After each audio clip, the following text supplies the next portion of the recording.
যেহেতু সরকারের পক্ষ থেকে কোনো ধরনের প্রেশার থাকবে না, কোনো ধরনের প্রভাব থাকবে না, সেহেতু আমরা আশাবাদী যে এবারও সুষ্ঠু সুন্দর নির্বাচন হবে।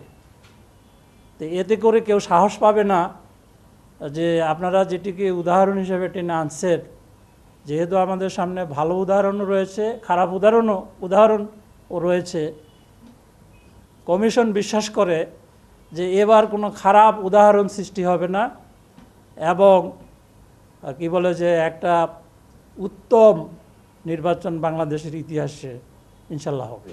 আমাদের এই বিষয়ে বলার সময় এখনো আসেনি, আর একটু অপেক্ষা করতে হবে আমাদের।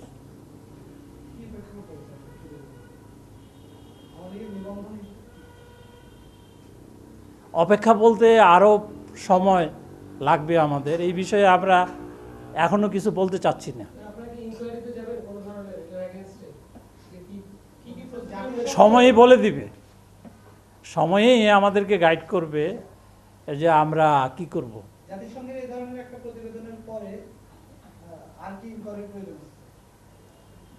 ইনকোয়ারির কথা আমি বলি নাই, যে আমরা একটু অপেক্ষা করছি, যে সময়ই বলবে যে আমরা কি সিদ্ধান্ত নেব। সীমানা পুনর্নির্ধারণের বিষয়টি একটি জটিল প্রক্রিয়া। বর্তমান যে আইনটি রয়েছে সেই আইনে বলা আছে যে হুবহুব ঠিক রাখিয়া প্রশাসনিক কিছু পরিবর্তন থাকলে সেটি করা যাবে। তো হুবহুব ঠিক রাখলে তো আর আমি আসন কমানো বাড়ানো বা কী বলে যে পুনর্বিন্যাস করার কোনো সুযোগ নেই। সেই ক্ষেত্রে এই ক্লজটুকু যদি পরিবর্তন হয় তাহলে নির্বাচন কমিশন এই ডিলিমিটেশনের বিষয়টা চিন্তা করবে এবং কাজ করবে। মানে একটা সীমানা নির্ধারণের ক্ষেত্রে কি বলে যে প্রশাসনিক ব্যবস্থাপনার সুবিধা, উন্নয়ন কর্মকাণ্ডের সুবিধা, জনসংখ্যার বিষয়, ভৌগোলিক অবস্থা ইত্যাদি সব কিছু মিলে বাস্তবতার পরিপ্রেক্ষিতেই তারপরে মানুষের চাহিদার দিকটাও দেখতে হবে, যে এক এক লোকালিটিতে এক এক ধরনের চাহিদা থাকতে পারে।